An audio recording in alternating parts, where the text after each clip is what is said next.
An entitled Karen claims I'm faking my disability because I'm young and demands I give up my seat on the bus for her. I told her no because I physically cannot stand up, and she decides to attack me. Here's how it all went down. This happened last night and I was too worked up to write it at the time, but now that it's morning and I'm still hurt, I need to air it all out. For some background information, I, 30-year-old male but still look like I'm in my 20s with severe chronic pain in my back that makes it hard for me to get around without the use of a cane or some other support, and unable to lift anything weighing more than 10 pounds, have autism, which makes it harder for me to function properly when I get overwhelmed, and severe anxiety that kicks in when that happens. We still don't know what's wrong, and I've been bounced around from doctor to doctor and tried every kind of way to relieve the pain apart from surgery, because they need to find out what's wrong before determining if that's an option, and stuff like healing crystals. My pain made it too difficult to keep my job of 5 years come the start of the pandemic, so I've been on public health for the past year, once my work insurance ran out, but haven't been able to find a physical therapist in my area that takes my public insurance until recently. This incident happened after my first appointment since having to be on public health. Never have I hated being disabled with a mostly invisible disability more than yesterday. My car was having issues, and my family was busy at the time, so I needed to take the bus to and from a physical therapy appointment, and on the way home last night I get this 60-something old lady Karen, gets on, sees that there aren't any spare seats, zeroes in on me and starts berating me for pretending to be injured. She'd seen my cane, and to stand and give her the seat I was in because she needed it more than some insolent brat pretending to be a cripple for attention, and how this is what was wrong with young people these days. I tried to explain that I use my cane to help get around because my back is injured, and that I just finished a physical therapy appointment that left me in more pain than usual because they were stress testing to see what my limits were, since it was the first appointment, and wasn't going to be able to stand for the remaining 20 minutes for my trip back home, and Karen wasn't having it. She just accuses me of lying because I'm too young to have anything serious like that, then ripped my cane out of my hands and tossed it to the back of the bus, telling me to stop pretending to be a gimp, get off my lazy ass and give her the seat. Without my cane, it's very difficult for me to get up from a sitting position, especially if I'm in pain, and there's nothing around for me to use my arms on to help push myself up. But I need that cane back, and I'm feeling embarrassed and humiliated and having flashbacks to my old job because one of my managers would also accuse me of faking my injury, and fought me every step of the way whenever I'd have to bring in a note from my doctor regarding accommodations. But I've never had to experience someone slinging slurs and insults at me before, especially when it comes to disabilities. Karen keeps berating me and continued to demand I get up and stop faking and that I'm just lazy and probably claiming disabilities for drug money, so now I'm a useless junkie, and she'll be reporting me to the state for fraud. I'm shaking and on the verge of tears, and at this point I just want to leave the bus completely and call home to see if anyone can come pick me up, because this was the last bus for the night. So I struggled to get to my feet, intending to use the seats as support on the way to the back of the bus until I can get my cane. But my legs give out, just a wave of pain flares up through my back and I end up falling forward and onto my face. Karen jumped out of the way and accused me of trying to attack her, so she gave me a kick to my side, screaming that I need to be thrown off the bus and arrested. The next bit is mostly a blur because I was in tears at this point from the humiliation, and the impact from the fall just made the pain worse with the kick added on top. So I wasn't able to focus on anything other than that. But apparently at that point several other passengers got up, some of them to help me up and check on me, some to yell at Karen. My cane was brought back to me by one of them and I clutched it tight like Linus and his blanket whenever Snoopy would try to take it. There was a lot of shouting and screaming, which, along with the pain, was overwhelming me, and I had shut down at this point, and the driver had even come up to join in. Eventually she kicked Karen off the bus for the disturbance, and Karen apparently needed to be dragged off by two of the other passengers, screeching the whole time that I was faking it, and that I was dangerous, and how dare they do this to her. Once she was off, and the two people that got her out were back on, the driver closed the doors and came over to where I was sitting to check on me while Karen banged on the doors demanding to be let back in. The driver asked if I was okay, if I needed to go to the hospital, needed to contact anyone, or if I wanted to have the police called on Karen. I just cried and said I just wanted to go home, and that I was sorry for causing everyone so much trouble, saying that I'd try to find my way back home on my own so Karen could just take the seat, and that I was sorry for the incident. I just kept crying and saying, "I'm sorry," over and over, and tried to get back up to leave, but the driver put her hands on my shoulders, sat me back down and calmly said that she wasn't going to let Karen back on even if I left. "You didn't do anything wrong," she said. "Karen is the one that was disruptive and violent, and I won't be letting her back on regardless of your decision. She explained that if I was sure that I didn't want to be on the bus anymore and didn't want police involved, she'd drop me off at the next stop so that I wouldn't be alone with Karen while I waited for a ride. I was struggling to get my emotions back under control and just repeated, I'm sorry,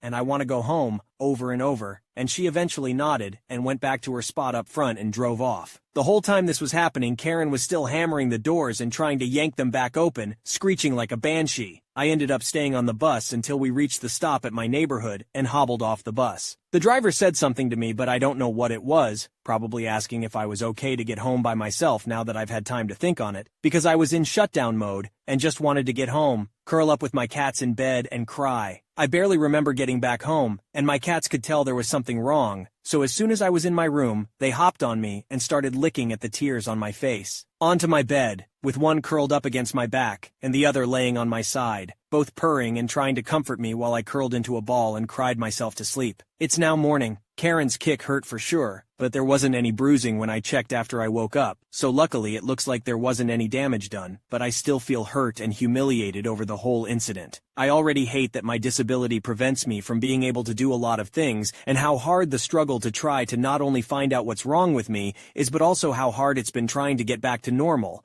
as well as how long I've been trying to do all of this. My entire day basically is scheduled around how well or how poorly I'm able to manage the pain, and I've had to cancel more attempts to hang out with my friends than I'd like to admit, so it hurts being told that I'm faking it all. And even if she didn't think I was faking, Karen casually throwing around cripple and all the rest hits hard, because there's a part of me that gets angry at myself for having my disability and calls me the same insults, so it really stung hearing those words come from someone else who seems to refer to people with disabilities like that. I just wish I didn't have any of this.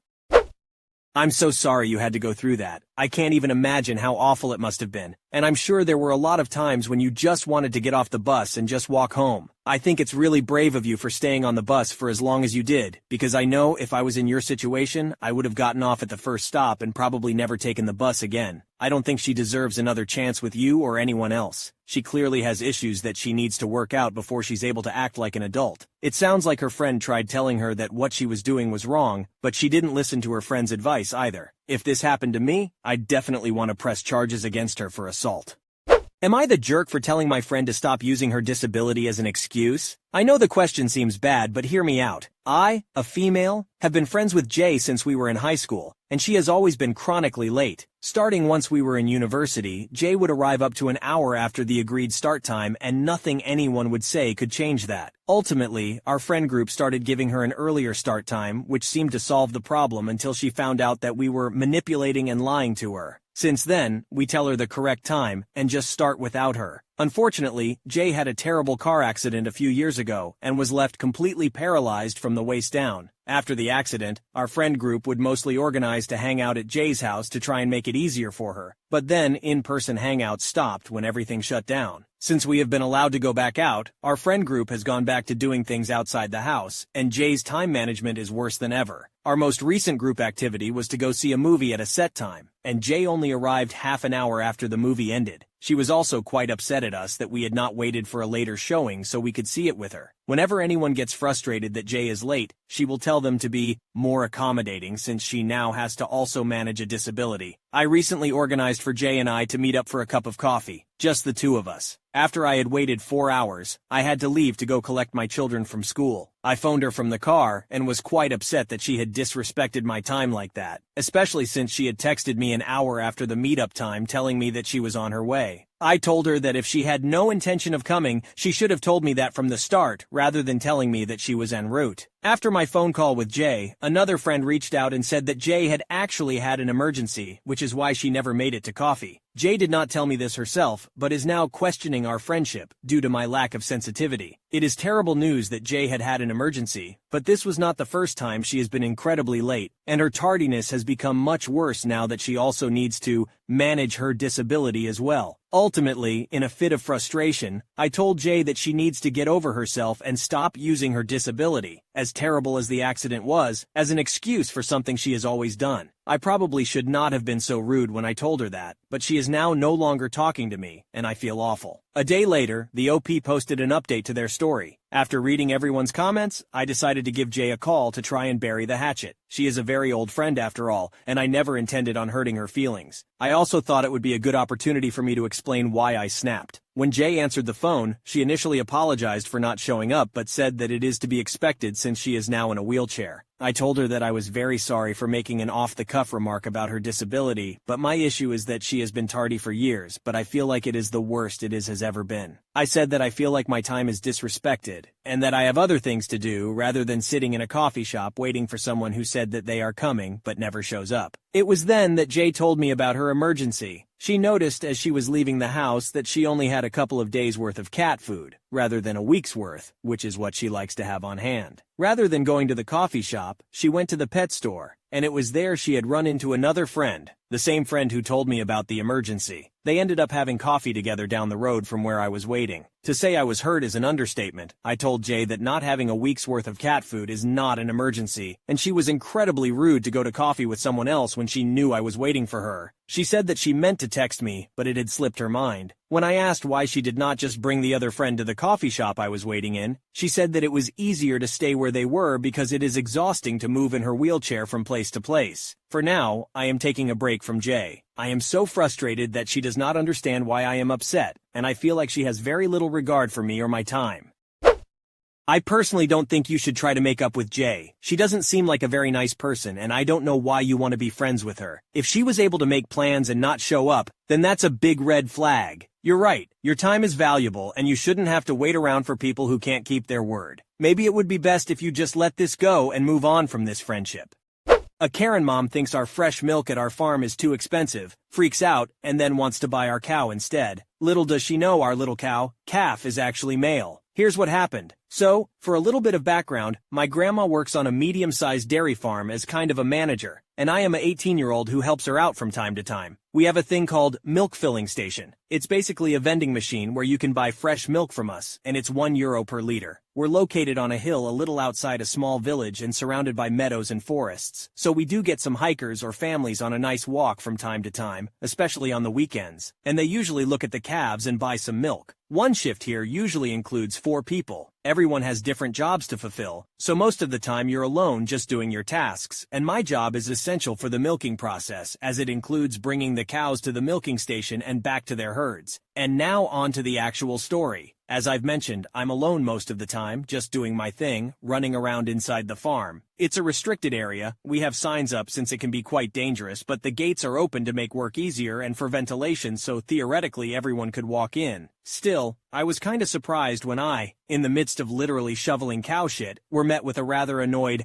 ahem behind me. I turned around, shovel still in hand, and saw a woman maybe in her mid-30s standing before me, way too overdressed to be seen anywhere near a farm. She also didn't look like she was on a casual walk with her family. At least I wouldn't do one in the high heels she was wearing. She was looking at me rather angrily, and I immediately knew that this probably was the day I'd been waiting for, although I never expected it to be here of all places. Before I could even so much as open my mouth, she already started speaking in a very condescending tone to me. Finally, I've been looking for someone to help me for ages. Why are none of you doing your job and being there when you're needed? I was instantly annoyed with this woman because how dare she come in here and talk to me like that? And also, what job was she referring to? Because I for one was doing mine right at this moment, and it was strictly timed. I had to get stuff done with zero time to listen to this lady. Still, I tried to give her the benefit of the doubt and be nice. Sorry, if you are referring to the office in the front, there usually is no one since we're all in here doing our job. What's the problem? Maybe I can help? I thought that maybe she's had a flat tire or something around here and needed help, because I legitimately had no idea what someone dressed like her could want on a dairy farm. She just scoffed at me. Huh, unbelievable. You should be over there in case someone needs your help like I do. Anyways, your milk is too expensive. I'm sorry, what? I said your milk is too expensive. I want a better price. She was saying every word slowly and loudly as if she thought I was disabled. Oh, are you talking about the vending machine? I'm sorry, but that's a fixed price. I can't change that. And in my opinion, she cut me off. I didn't ask for your opinion. It's way cheaper at the supermarket, but my daughter wanted to try fresh milk, so we drove here. You should match the price at the supermarkets or you won't sell much. Ma'am, we're not a supermarket. We're selling the leftover fresh milk so it doesn't go to waste. She cut me off again. What? That's leftover milk? Ew. And to imagine my daughter could have drank that. Now for clarification, when I said leftover milk I meant that it was fresh milk, as in barely out of the cow fresh, that we weren't able to sell to the company which collects our milk because they have fixed numbers, and if we produce more milk than those numbers, we would have to throw it away. But with the vending machine at least some of it still gets sold. If you want fresher milk than that, you would have to milk the cow yourself right into the bottle. I started to try and explain this to the Karen, but she immediately cut me off. Again. No, this is unacceptable. Neither me nor my child will drink old milk. And then, the dreaded sentence came. I want to speak to your manager. I already had enough of this bullshit, pun intended, and as I've already said, a strictly timed job that I had to get back to, because we were in the middle of milking our cows, and this lady was literally holding up the whole process by holding up me. So I was more than happy to agree, and get her to my manager, my grandma, and have her out of my hair. I just motioned for her to follow me and speed-walked in the direction of the front office, while the lady was trying to keep up in her high heels without breaking her ankles. Now, our office is in kind of another building, and the door closest to us was locked, so we had to walk around the building, across the parking lot for the workers, and through another entrance. That happened to be right besides the boxes we kept the newborn calves in. This also was the place where I met the before-mentioned daughter of the Karen. The girl was maybe 10 years old and happily watching the calves and petting them when we came into view. As soon as she saw her mom, she ran to her and started excitedly jumping up and down. Mom! Look at the cute calves! She dragged her mom over to the boxes. Look! It's so cute! I named her Emma. Can we keep her? Please, see? I expected the Karen mom to maybe say something along the lines of, a cow is not a pet, or, we don't have the space, or maybe, I don't know how to take care of a cow, but boy, was I wrong. Instead, the mom turns to me and asks completely serious, how much are these? Now, although we do sell our male calves since they are of no use to us, I for one wasn't sure how much exactly this calf was worth. Pretty sure that there was a registration process involved in owning a cow and in no way, shape, or form authorized to just sell a calf like that. And on top of that, cows aren't exactly animals you can just put in your yard and be done with. I'm sorry, but I was cut off again. No, I asked how much it is. Tell me. Ma'am, that's a cow, not a pet. I know, but your milk is way too expensive anyways. Just sell me one of those if my daughter wants it, and we will have our own, really fresh milk. At this point, I strongly considered just walking away, because there was no way this woman could be serious. She deadass wanted to buy an animal that would grow up to be around 1.4 meter high and 700 kilograms heavy, strong enough to kill you if you handled them wrong. Not only that, but also a cow of a breed that needs to be milked twice a day because it produces as much milk as possible, which is around 50 liters at our farm. All that because €1 per liter for fresh milk apparently was too much, and her daughter thought our calves were cute. They are, but that's not the point. Plus, you need to properly take care of them,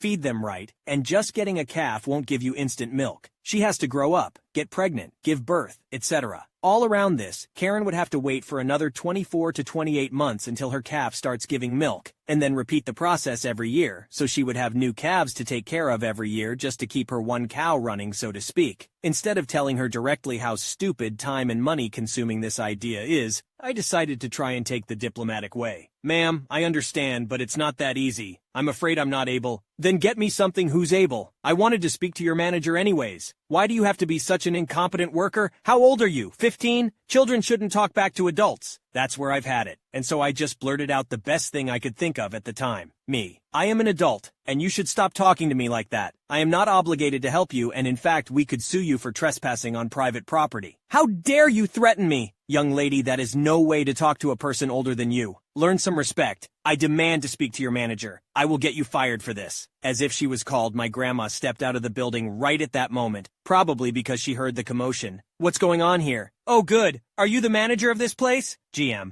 At the moment, yes. How can I help you? This worker of yours was incredibly rude. She threatened me and my daughter and refused to help us. She even tried to assault me right before you came outside. I don't know what would have happened if you hadn't been on time. Karen was trying to squeeze some fake tears out at this point, quickly swiping them away with her finger before they could ruin her very thick layer of makeup. All we wanted was to ask if we could get the milk you are selling a little cheaper, and my daughter here really likes this calf over there, so we thought about buying it. My grandma was just silently listening to this woman's story, arms crossed and eyebrow raised because she could smell the bullshit from 3 miles away. Ma'am, this is my granddaughter you're talking about, and I know for a fact that she wouldn't do any of that. Karen went awfully quiet at that. So, about the milk. I maybe would have helped you out if you hadn't just lied to my face, but now I kindly ask you to just pay the full price as everyone else does. And the calf, I'm afraid I won't be able to sell it to you. This is outrageous. I'm a paying customer. I would pay for this calf. Why are you refusing? My daughter wants a cow, and she likes this one there. Ma'am, that won't give you a cow. It will give you a bull. It's a male calf. You're lying. You just don't want to sell it because it's pretty. My grandma just silently pointed to the big male symbol on the side of the box, clearly labeling it as a boy. At this point, the Karen just huffed and mumbled something about stupid, uneducated people from the countryside and how she would never come back here ever again, which I would also really appreciate. The little girl was whining loudly about her cow while her mom was dragging her back to their expensive-looking car, and my grandma and I watched them drive away before having a good laugh about the whole story. Yo, so I totally stand with the OP on this one. I mean, who the hell does this lady think she is, coming into someone's farm and talking down to them like that? And seriously, complaining about the price of the milk? Like, come on. It's not like they're charging an arm and a leg for it. It's just a fair price for fresh milk. Plus, it's not like the OP was trying to rip her off or anything. They were just trying to sell the leftover milk so it didn't go to waste. I mean, I don't know about you guys, but I'd rather pay a little extra for fresh milk from a farm rather than getting it from a supermarket where who knows how long it's been sitting there. Overall, I just think this lady was being super entitled and rude, and the OP handled the situation perfectly. But you know what's crazier? The video on screen where a Karen demands Op's seat on a bus because he's too young to be disabled. Yeah, that don't make any sense.